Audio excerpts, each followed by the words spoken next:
আসসালামু আলাইকুম। যে কোনো বিপদে পতিত ব্যক্তির দোয়া।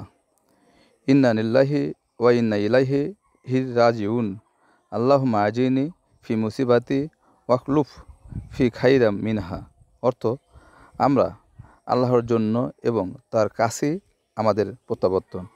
হে আল্লাহ, আমার বিপদে আমাকে প্রতিদান দাও এবং আমাকে এর চেয়ে উত্তম প্রতিনিধি দাও। আমরা যে কোনো সময় যে কোনো বিপদে পড়লে একমাত্র আল্লাহর সাহায্য চাব।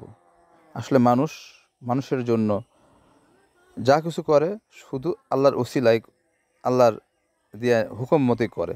একজন মানুষের মাধ্যমে উপকারটি আমাদের হয়ে যায়।